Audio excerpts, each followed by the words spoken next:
Sebulan terakhir ini kan saya sudah didatangi oleh yang puncak-puncak ini. Tapi satu persatu, dan itu kan mungkin hanya mau merekrut saya atau mencari aman karena sudah ketemu saya. Gitu. Nah saya tidak mau, karena kalau mau ketemu bareng semuanya. Kalau mau ketemu Bu Mega, Habib Rizik, Kapolri, kalau perlu dengan Luhut dan Jokowi, semuanya bareng-bareng. Saya baru mau ketemu. Kan gitu. Kalau kamu tidak mau itu dengan saya, aku ya gak padan, aku ya gak kepingin apa-apa. Sebelumnya saya beri pengantar begini, di Arab Saudi itu ada seorang imam, seorang syekh yang dibiayai pemerintah karena kakeknya dulu sangat berjasa kepada perkembangan Islam.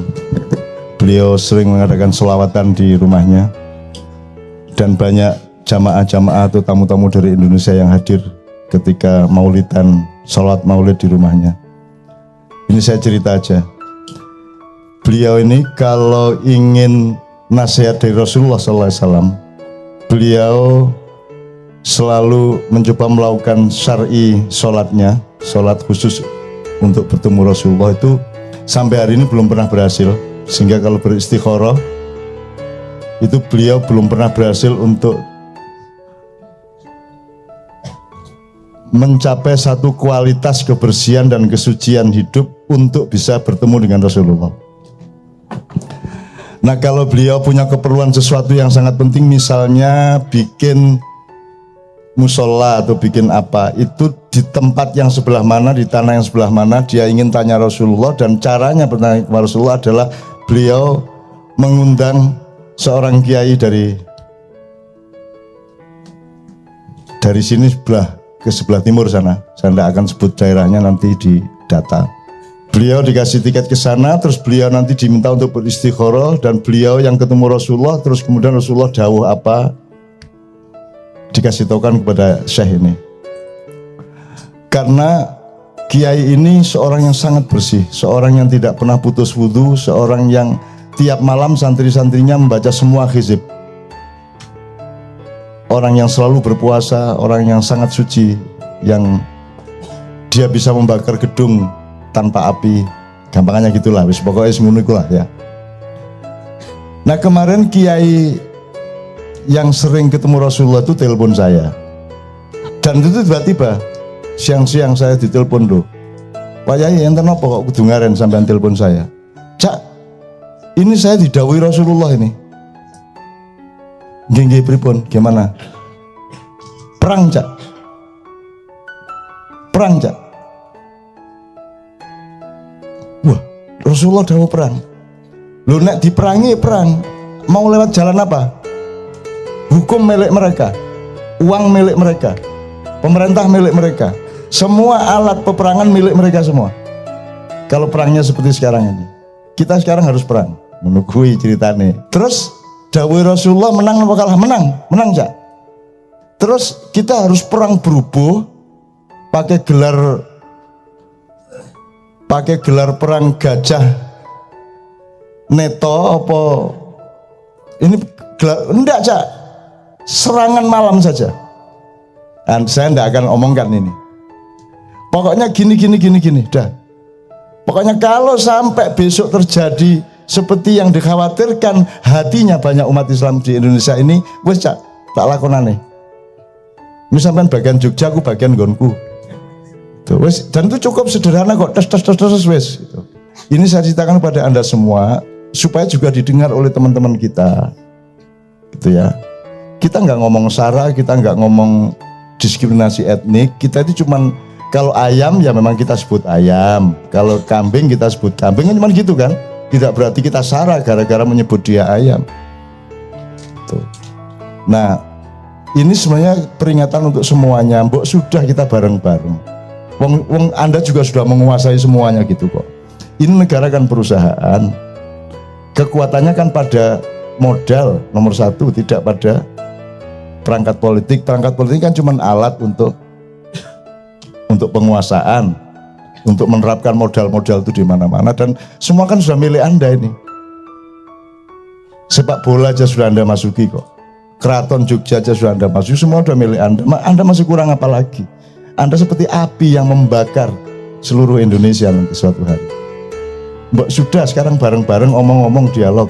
Ini saya ingin beliau nanti ngomong mengenai dialog. Dialog, duduk bersama seperti saya tulis tadi di Kompas, duduk bersama orang-orang tua bareng-bareng untuk menyelamatkan. Wong kita juga menerima semua kok selama ini, kok kapan umat Islam menindas orang lain? Penggaweannya wong Islam kan ditindas terus toh. Islam kan tidak punya bakat untuk menindas, bakatnya itu ditindas. Nggak begitu pintar menipu, kalau ditipu itu pintar banget. Gitu loh.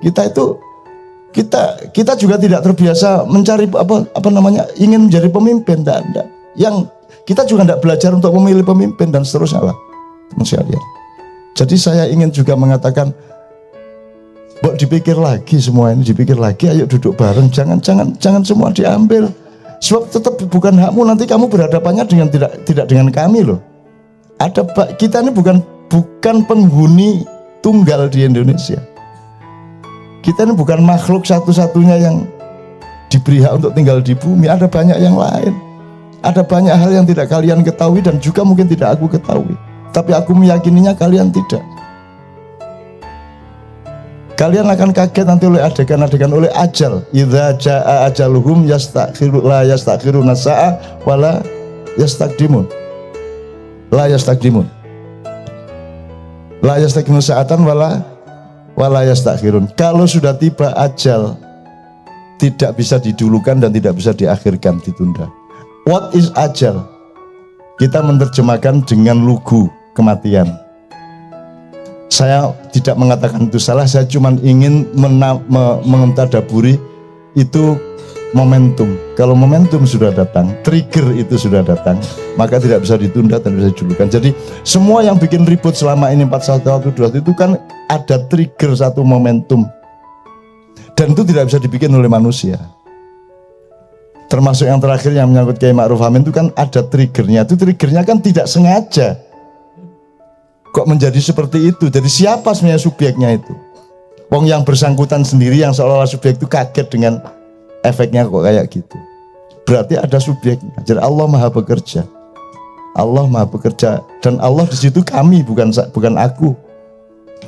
Kami itu artinya Allah dengan staf-stafnya, bisa Jibril, bisa Mikael, bisa Anda, bisa siapapun. Nah, teman-teman sekalian, mumpung kita masih punya kemungkinan, kelemahan kita adalah kita terlanjur harus hidup di dalam konstelasi kalah atau menang. Ini kelemahan hidup. Semua masalah dalam hidup itu kan kalau bisa tuh win-win, menang dan menang. Kalau orang Jawa menang tanpa ngasorake, kalaupun terpaksa menang tanpa ngasorake kan gitu. Sekarang kita terlanjur karena hukum itu harus ada yang kalah, harus ada yang menang. Sebenarnya hukum itu saat-saat terakhir itu darurat. Seharusnya kalau bisa sebelumnya diselesaikan secara akhlak, diselesaikan secara irfan, secara kearifan. Kita tidak pernah menyelesaikan secara kearifan, secara silaturahmi, tidak pernah menyelesaikan secara akhlak. Kita langsung pakai hukum. Akhirnya kita gontok-gontokan di wilayah kalah atau menang. Dan hidup itu tidak ada mengalahkan orang lain sebenarnya kalau kita bertauhid kepada Allah Subhanahu wa taala. Itu teman sekalian. Nah, untuk itu ini masih ada waktu untuk bisa berdialog, masih ada waktu. Saya mohon izin ya.